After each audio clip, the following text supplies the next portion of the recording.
Buongiorno, bentornati a questo episodio di Conversazioni at Camping Business. Siamo al terzo giorno di SIA Hospitality Design e oggi, come ciliegina sulla torta, abbiamo tra i nostri ospiti Alberto Granzotto, presidente di Faita Federcamping Nazionale. Buongiorno, benvenuto. Buongiorno. Allora, ovviamente con lei vogliamo affrontare un po' il tema della stagione da un punto di vista ufficiale. Com'è andata secondo voi?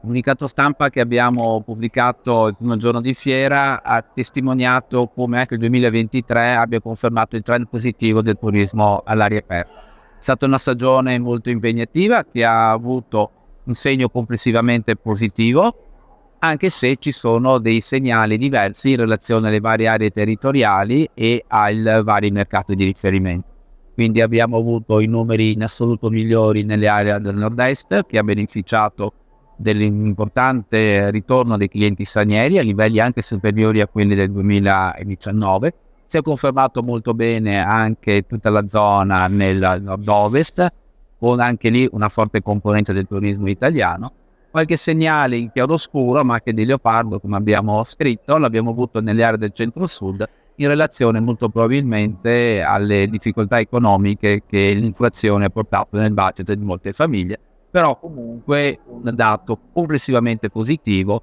e anche dove ci sono stati i cali sono stati molto limitati e molto spesso comunque compensati da quelli che sono stati gli aumenti di tariffe che sono stati applicati.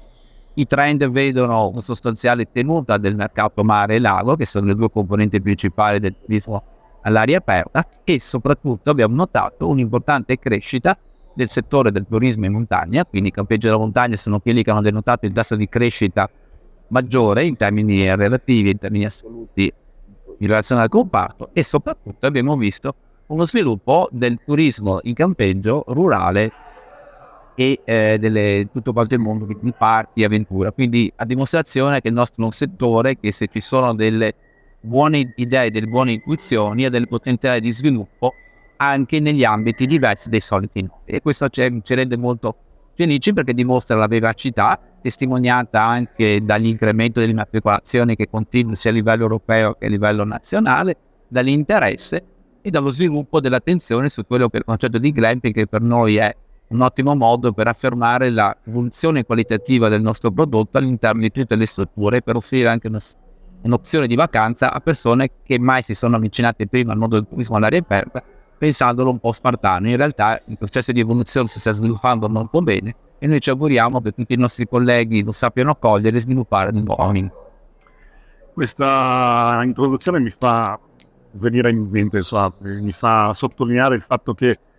i risultati sono stati indubbiamente positivi, e lo sono stati a fronte di una stagione, mi passa il termine, un pochino più strana, nel senso che abbiamo visto un periodo primaverile molto sottoposto a fenomeni meteorologici negativi, in qualche caso anche estremi, e un finale di stagione invece come non si è mai visto da anni a questa parte, con un ottobre a 30 gradi. Immagino che quindi nella seconda parte della stagione si sia un po' recuperato quello che forse si era perso nella prima. Ma la domanda è, lei pensa che già oggi si sia stati in grado di cogliere questo prolungamento naturale della stagione per il meteo, o ci deve essere un processo di adattamento delle strutture per cui un prolungamento vero e proprio potrà avvenire nei prossimi anni se il cambiamento climatico persisterà? Io ritengo che sia più corretta la seconda posizione. Il settore sta gestendo l'allungamento della stagione in modo non omogeneo, quindi abbiamo alcuni imprenditori che lo hanno già sviluppato nel passato e che quest'anno hanno beneficiato di questa estate d'ottobre in modo molto molto significativo, con tassi di occupazione assolutamente inaspettati. La maggioranza ancora non ci crede, o non ci crede nel modo convinto, mentre noi riteniamo che questa sia una strada che dovrà essere percorsa, soprattutto per affermare la qualità del nostro turismo, non dico tutto l'anno, ma con un periodo molto lungo, e questo anche in connessione con quelli che sono gli investimenti in servizi aggiuntivi. Quindi pensiamo all'importanza crescente che hanno l'area benessere, l'area spa, e il turismo montano in questo ne è la testimonianza piena. E se tu attrezzi la struttura con delle infrastrutture importanti, il mercato si premia non solo con gli ospiti della struttura stessa, ma anche con dei user, come viene dimostrato. E quindi c'è sicuramente un tema molto importante di crescita del settore e di formazione su quelli che possono essere i benefici che io vedo anche in tema di occupazione, cioè poter avere una stagione più lunga ha significato offrire ai propri collaboratori un lavoro più lungo, un lavoro quindi più stabile e quindi dare delle opportunità anche di selezione del personale più positive rispetto a quelli che è un tema che sta diventando sempre più critico in questi giorni.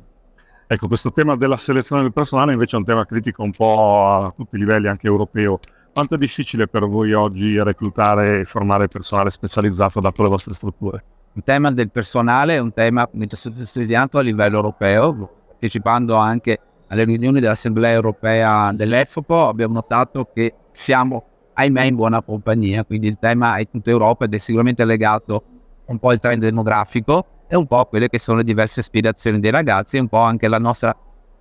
mancanza forse di saper rinnovare lo storytelling del lavoro del turismo, quindi evidenziare maggiormente quelli che sono gli aspetti positivi del stare insieme con la gente, quindi avere un certo tipo di empatia e di socialità rispetto a quello che è lavorare il sabato e la domenica. Il tema è importante, quindi c'è un tema di racconto, un tema di miglioramento di quelle che sono le condizioni complessive del posto di lavoro, che significa anche maggiore attenzione soprattutto per le attività stagionali a quelle che sono le condizioni di alloggio e di trattamento vitto del personale, perché chiaramente chi lavora 4, 5, 6, 7 mesi in una struttura di lontana da casa ha sempre più necessità di avere un riconoscimento anche di quelli che sono, tra virgolette, i disagi legati a questa sistemazione. Quindi si pone un tema di formazione, perché comunque la tecnologia impone delle competenze nuove, soprattutto si impone anche un'evoluzione in quelle che sono le capacità di gestire il rapporto con il cliente, che giustamente diventa sempre più esigente perché ha delle aspettative crescenti, essendo la vacanza diventando sempre più un momento molto importante nella pianificazione del suo bilancio familiare.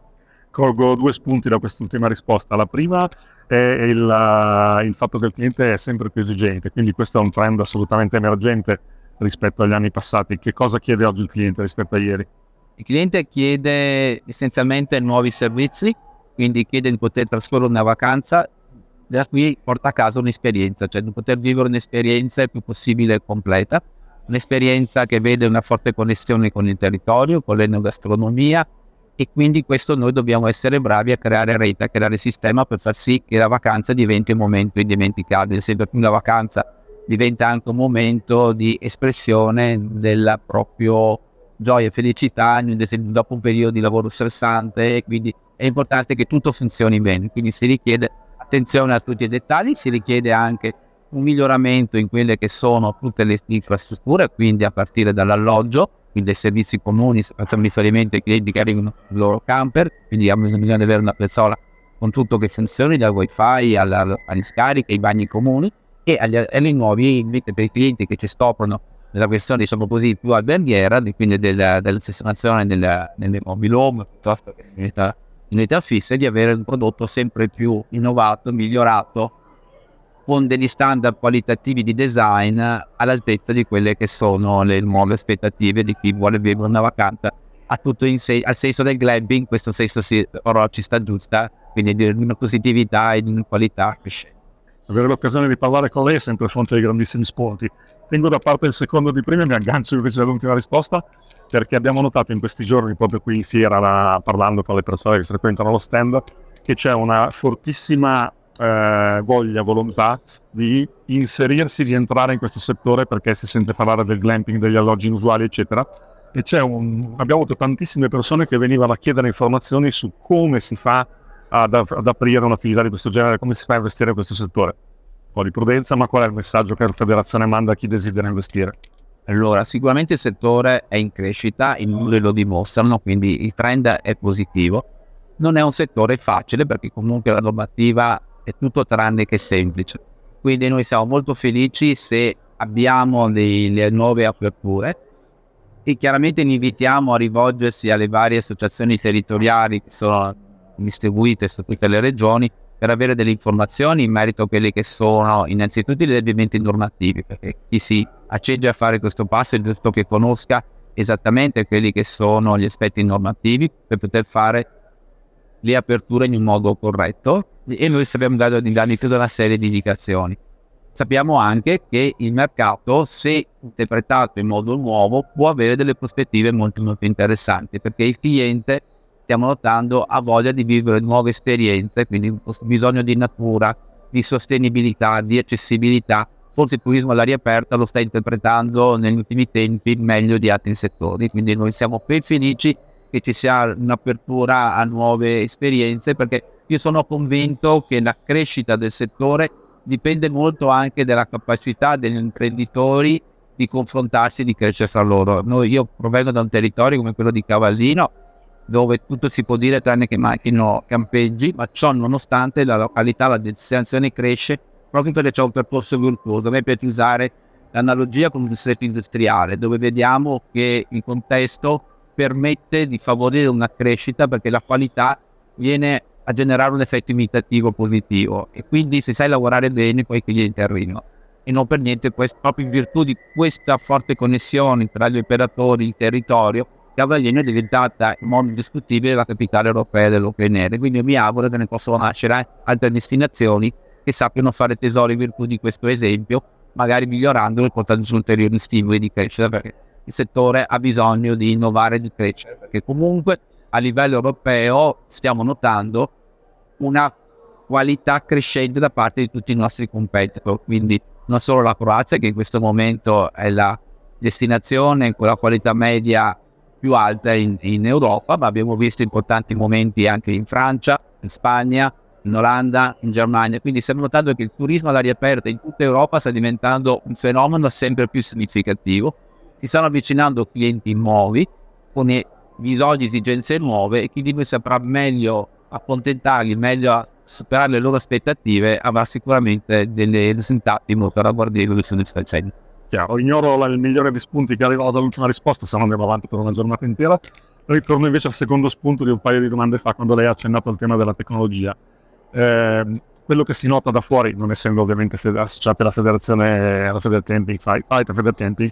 quello che si nota da fuori è che nell'ultimo paio d'anni c'è stata una grossa spinta verso la raccolta, l'utilizzo e lo sfruttamento dei dati. Avete creato un osservatorio per cercare di capire più o meno in tempo reale che cosa succede nel vostro settore, e avete creato una piattaforma per permettere alle strutture ricettive di gestire al meglio i contenuti multimediali.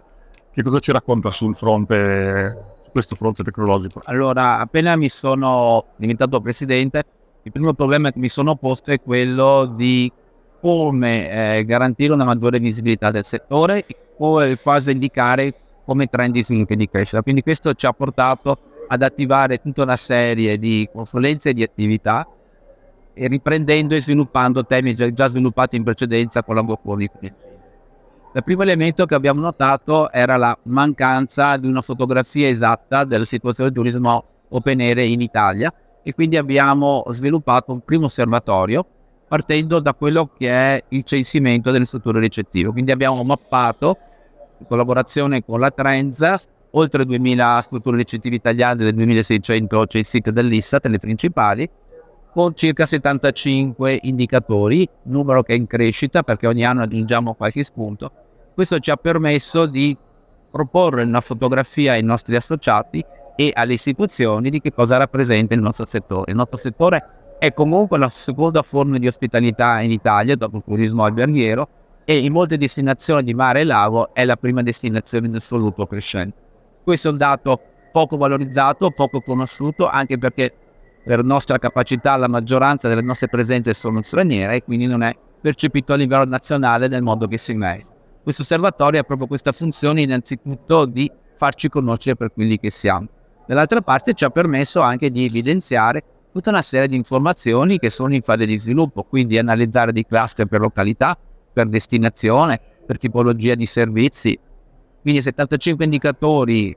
sviluppati in vario modo ci stanno offrendo un quadro sempre più puntuale. In collaborazione con le federazioni regionali stiamo andando sempre più nel dettaglio, anche perché permettono delle attività di benchmark molto interessanti, quindi permettono ai vari operatori, per esempio sul lago di Garda, questa è stata la prima dimostrazione, abbiamo comparato l'attività del lago di Garda, sponda bresciana, sponda veronese e sponda trentina,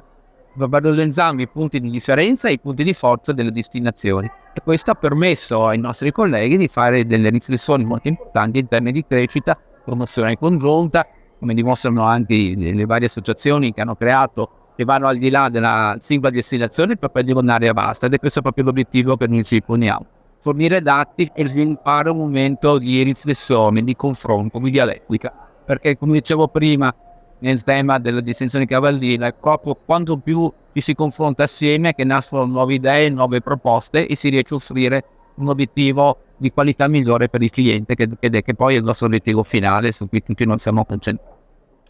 Perfetto, ringraziamo Alberto Granzotto, presidente di Fight Affair Camping Nazionale, per essere stato con noi, e noi vediamo appuntamento al prossimo episodio di Conversazioni at Camping Business. Grazie e arrivederci. Arrivederci.